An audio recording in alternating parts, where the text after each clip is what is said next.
Sementara banyak orang-orang yang ikut ujian PNS, mereka udah shock duluan, udah kaget duluan. Wah, saingannya. Bismillahirrahmanirrahim. Assalamualaikum warahmatullahi wabarakatuh. Teman-teman semua, bertemu lagi dengan saya Ahmad Sofyan Hadi. Kali ini saya bersama dengan seorang teman. Jadi kami pernah kuliah di Ilmu Pemerintahan FISIP Unpad. Teman saya ini menarik buat saya. Kenapa? Karena dia bilang ke saya, cerita ke saya bahwa dia sebenarnya nggak mau jadi PNS. Dia pengen jadi pengusaha. Karena dulu bahkan kami pernah sama-sama di justru dialah sebenarnya yang memperkenalkan wirausaha ke saya tuh ya lewat itu. Nah, lalu ketika lulus kuliah, dia tidak pengen jadi PNS, dia pengen jadi pengusaha. Tapi ternyata ketika dia daftar PNS, diterima. Diterima. Kalau orang lain kan daftar PNS itu dengan seluruh kerja keras, dengan seluruh belajar dan lain hal lah ya, proses-proses yang sangat tidak mudah. Kalau beliau itu sangat mudah sekali. Lalu ketika masuk PNS, beliau menapaki jenjang karirnya juga sangat mudah. Ini yang kemudian saya penasaran, sebenarnya pakai jurus apa sih? Nah, ya. Oke, langsung saja perkenalkan teman saya. Halo. Ini dia, Om Effendi. By the way, kita udah jadi om-om loh ya. Benar gak sih? Ya, cukup lah untuk dipanggil. Bukan om-om lah, Bukan karena om-om ya. masih muda kita nih. Masih muda. Masih muka aja nggak terlalu tua-tua banget. Oke, menegasikan. Oke, oke. Jadi gini, Pen, apa sih yang ente lakukan? Ya, Atau bisa diceritakan bagaimana ente kok bisa kejeblos ke PNS? ya sebenarnya tadi sudah dibuka ya, udah dibuka. Pertama, saya itu nggak pernah ada rencana niatan jadi PNS. Jadi, tapi itu mungkin yang membuat sesuatu yang kita tidak harapkan menjadi terwujud gitu ya. Sebentar. Sebenarnya ente seneng nggak sekarang jadi PNS? Atau ngerasa beruntung nggak? Oh ya, untung gue jadi PNS. Kalau sekarang loh ya. Kalau sekarang beruntung banget. Wah, Apalagi di dulu DKI dia Jakarta. nggak mau. Apalagi di DKI Jakarta dan bahkan sekarang semua PNS daerah, PNS kementerian pengen pindah ke Jakarta karena memang secara kesejahteraannya mulai bisa diperhatikan ketimbang zaman-zaman dulu ya. Jadi dengan begitu ya sekarang bersyukur dan alhamdulillah, apalagi kondisi pandemi sekarang ya masih bisa bertahan lah walaupun sektor-sektor swasta lainnya mungkin terseok-seok seperti itu. Oke, soalnya jadi gini teman-teman semua. Kami waktu di MLM, ya sedikit banyak, mohon maaf nih ya, mencibir lah. Orang-orang yang tidak punya kebebasan waktu katanya. Tapi ternyata, makanya ketika beliau dulu yang nyuruh ente ikut PNS itu siapa ya? Ada. Saya informasi dari teman saya juga, Dari teman ya. dari Agus Oke. Agus Triatno. Dia Oh iya, bilang, teman kami. Pen, ini ada DKI buka nih, lu daftar aja. Ya udah, saya. Jadi saat itu setelah lulus nggak langsung jadi PNS nih saya. Aha. Jadi setelah lulus karena tadi pengen jadi pengusaha, em, saya kuliah di Entrepreneur University. Hmm. Itu 1 tahun, 6 bulan lah, 6 bulan sekolah. Oh, jadi sempat kuliah tentang wirausaha lagi ya? Iya pernah. Berarti nih beliau serius banget untuk pengen jadi wirausahanya. Jadi kan wisuda tahun 2008 ya. Iya. Terus sekolah Entrepreneur University itu 6 bulan. Hasilnya saya pilih untuk jadi bikin usaha cuci steam motor. Ya, dulu pernah cerita beliau bikin usaha steam motor. Nah, Ya, terus? jadi kebayang kan kuliah capek-capek 8 tahun, pulang dari kuliah itu langsung bikin usaha steam motor tuh. Ya nyuci sendiri, kotor-kotor sendiri dan akhirnya dapatlah 2 pegawai lah. Jadi kebayang perasaan saya waktu itu melihat cibiran orang itu dia kuliah jauh-jauh hanya untuk jadi tukang cuci motor gitu ya. Sebenarnya bukan itu intinya. Itu hanya untuk menunjukkan bahwa saya bisa buka usaha gitu ya. Dengan 2 karyawan, dengan penghasilan yang lumayan pada saat itu ya, tahun 2008 lumayan lah penghasilannya seperti itu.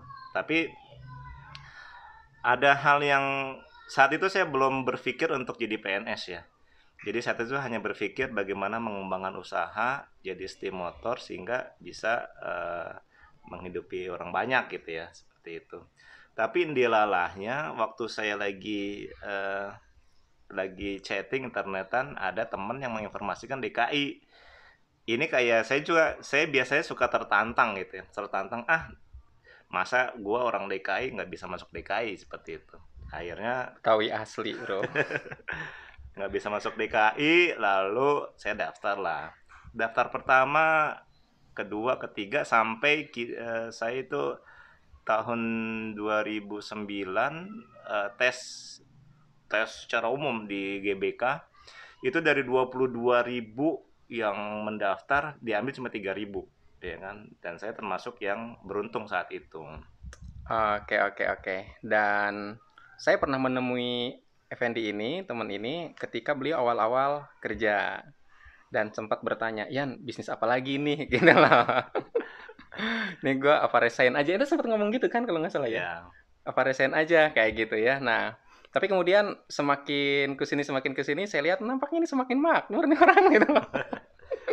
Nah, tapi eh, kalau nggak salah ente naik naik maaf mohon maaf jabatannya naik gitu ya karirnya atau gimana? ya alhamdulillah. Bisa diceritakan nggak dari awal sampai sekarang tuh naik berapa kali atau mungkin harus melewati tes berapa kali gitu? Eh, jadi waktu pertama itu begini, jadi waktu zaman gubernurnya Basuki Cahayapurnama itu kan ada lelang jabatan. Ya istilahnya lelang jabatan saat itu untuk bisa mendorong mendorong birokrasi supaya ini diisi sama orang-orang muda nih. Kebetulan saya kan angkatan 2010 di DKI Jakarta. Sehingga dari asupan energi 3.000 PNS baru dengan golongan 3A itu bisa didorong untuk bisa memimpin. Maka dibuka kerannya, namanya lelang jabatan. Saya masuk. Saya ikut tes, ikut asesmen semua segala macamnya sehingga tahun 2014 Oktober itu saya diterima dan lulus untuk menduduki jabatan eselon 4 ya.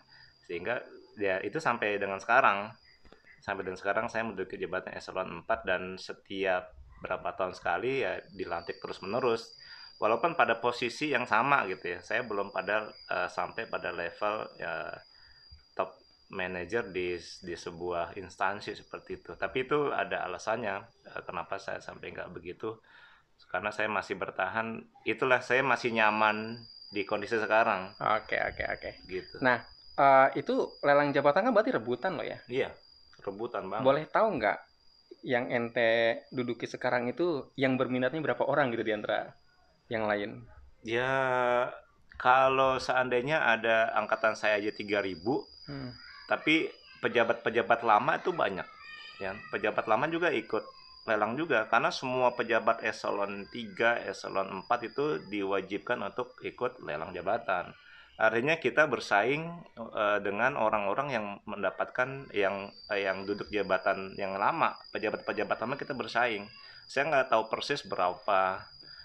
Kalau pegawai DKI Jakarta ada 70.000, yang menjabat itu ada 4.000 sekian ya. Ya paling enggak separohnya lah ya. Oke, oke. Separohnya. Jadi yang ingin saya angkat adalah beliau itu perjalanan karirnya mudah gitu loh. Ini yang kalau misalkan kata orang tuh hidup adalah perjuangan, kalau ke beliau tuh hidup itu keberuntungan. Nah, sekarang berapa sih insentif yang masuk? Ya cukup lah. Cukup kayaknya kalau mau beli motor setiap bulan kayaknya cukup ya kalau kalau mau dipaksain gitu ya. Enggak, kalau saya enggak nominal enggak, tapi saya itu tahun 2013 awal, saya masuk DKI Jakarta tahun 2010 ya. Tapi 2013 saya berani untuk bikin rumah, terus juga beli kendaraan, beli motor dan bayarin tanah orang. Oke, luar Tapi biasa ya. kebayang lah saat-saat itu. Tapi alhamdulillah sekarang ya bersyukur aja lah. Oke, oke. Jadi mungkin kalau sekarang udah bisa investasi barangkali ya.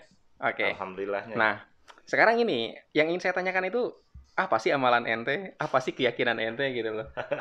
Dari dulu Boleh cerita nggak? Ya, pertama, jadi saya mau flashback belakang nih.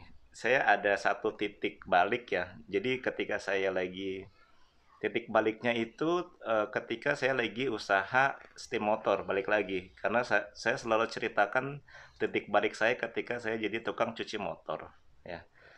Em, jadi saat itu ada amalan yang saya lakukan itu saya percaya. Ketika saya kecil saya percaya tentang amalan Jumat ya. Amalan Jumat itu selama 40 Jumat dia kata ustadz-ustadz itu amalkan aja 40 Jumat insya Allah rezeki datang ya kan. Jadi saya amalkan tuh nasihat dari ustadz. Saya nggak berharap jadi apa-apa, saya berharap kehidupan berkah terus lancar dan segala macamnya. Jadi ada satu kejadian eh, setiap Jumat pagi sebelum sholat subuh saya selalu siapkan roti sama susu. Tapi orang nggak pernah tahu itu datang dari saya. Ini luar biasa nih. Itu Jadi kalau nggak salah rumah beliau ini memang berdekatan ya dengan masjid ya, ya, nempel dan itu emang memudahkan untuk akomodasi ya, tanpa diketahui gitu lah. ya Tahu-tahu ada, tahu ada lah. tahu-tahu ada. Itu berapa lama itu? Yang 40 Jumat. Jadi setiap hari Jumat doang. Setiap hari Jumat saya amalkan itu. Ya sedikit demi sedikit. Jadi setiap Jumat sebelum Jumat itu jam setengah 5 ya. Jam 4 saya udah taruh tuh. Jadi yang tahu ini cuma ibu saya doang. Oh, Karena ibu luar saya tahu biasa. itu buat apa sih? Ini buat taruh di masjid lah ya. Jadi saya bilang silakan diambil gratis. Ya Hmm, jamaah ada yang bilang ini apa nih? Jangan-jangan susu basi nih. Rotinya jangan-jangan roti basi nih. Saya bilang ya udah itu ada tulisannya dimakan aja, nggak ada yang tahu. iya iya iya. Jadi itu saya percaya kekuatan sedekah itu dari sejak saya SMA, sekarang saya bangun terus-menerus, saya percaya pada kekuatan sedekah. Dan juga ada lagi satu lagi nih. Saya pertama kali korban, Sof, Hmm, hmm. itu tahun 2007 atau 2008. Oke, Ya, di mana saat itu belum jadi PNS. itu belum jadi apa-apa saya. Saya belum jadi apa-apa, belum jadi ya baru 2008 deh. 2008 ya. 2008 saya pertama kali korban. Jadi saking pengennya saya korban, Hmm. penghasilan dari cuci steam itu saya nggak apa-apain tuh. Saya nggak apa-apain, saya nggak kemana-mana. Jadi penghasilan itu pertama saya langsung beliin kambing. Hmm. Jadi sehingga saya waktu itu nggak ada pemasukan apa-apa lagi. Itu harta saya yang saya sedekahkan untuk berkorban.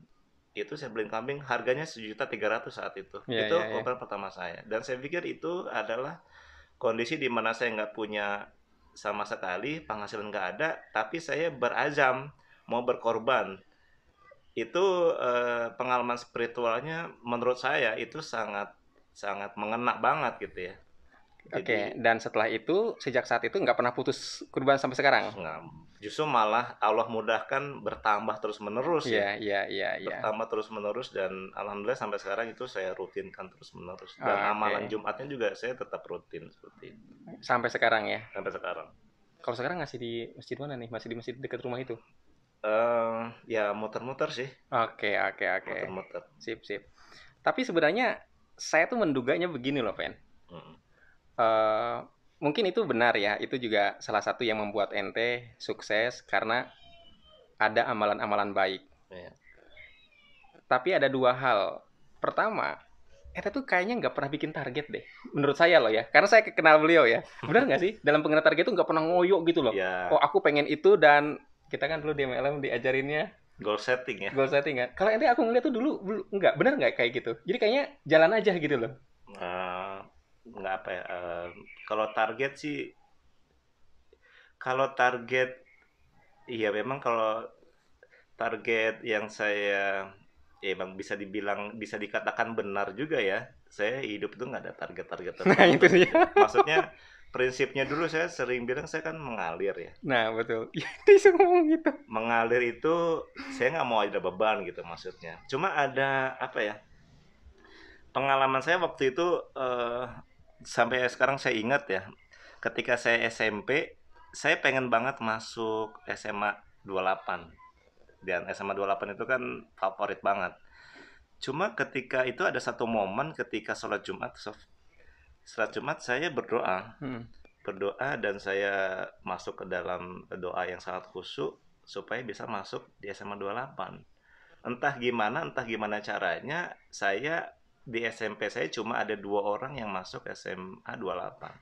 Luar Dan biasa. salah satunya saya gitu ya. Masya Saya Allah. pikir apa gara-gara doa saya yang khusyuk dan saya juga meniatkan saya untuk itu sehingga saya bisa masuk ke SMA 28. Oke, oke. Itu. Jadi dulu teman-teman semua di SMP kami itu ada passing grade.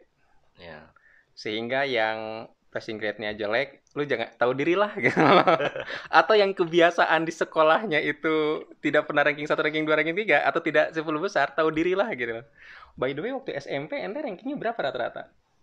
Pernah nggak 1, 2, 3? Ya 1, 2, 3 terus sih. 1, 2, 3 terus ya. Berarti emang pinter gitu ya. Tapi artinya nggak sampai kemudian aku pengen SMA 28, kemudian harus belajar dengan sangat giat, tapi nanti lebih kepada berdoa. Ya belajar sih ya biasa-biasa aja ya. Nah, itu dia biasa-biasa aja. Biasanya kan saya malas belajar. Jadi sistem kebet semalam itu selalu saya lakukan. Ini bukan kebut lagi, kebet. Kebet semalam itu selalu lakukan. Tapi Oke. ya karena memang udah diniatkan dalam hati, mungkin juga apa namanya azam yang kuat, ya akhirnya bisa masuk. Tapi ada juga pengalaman ini, Sof. Eh, saya ingat banget ketika saya lagi tes di Hmm, GBK. hmm. Saya mengkondisikan pikiran saya gitu ya. Saya terinspirasi sama Hmm. mentalis yang dia bilang supaya pikiran kita fokus, kita harus mengkonsentrasikan pikiran supaya apapun yang ada di hadapan kita itu dipermudah. Hmm. Kalau Caranya sekarang kan bahasanya sugesti ya. dengan Saya mensugesti diri saya sendiri cara dengan cara sebelum berapa hari sebelumnya saya mengsugesti diri saya sendiri, itu persiapannya lumayan ya. Saya juga sempat taruh satu tulisan di depan kaca yang itu isinya tulisan-tulisan positif. apa contoh-contoh? Misalnya tahun 2010 saya sudah jadi PNS DKI. Oke, itu dilakukan tahun Itu tahun 2009. 2009 sebelum tes itu. Sebelum tes. Itu Oke. proses seperti itu sudah saya lakukan. Sebentar. Tahun 2010 saya sudah jadi PNS di Pemda DKI. Saat itu ente sudah tahu ada ujian apa belum? Se- eh, itu proses ya. Sebelum jadi ketika sudah mulai awal pendaftaran, saya udah meriset pikiran saya Oke, supaya oke. diterima lah. Karena ini saya Oke. bilang ini challenge nih.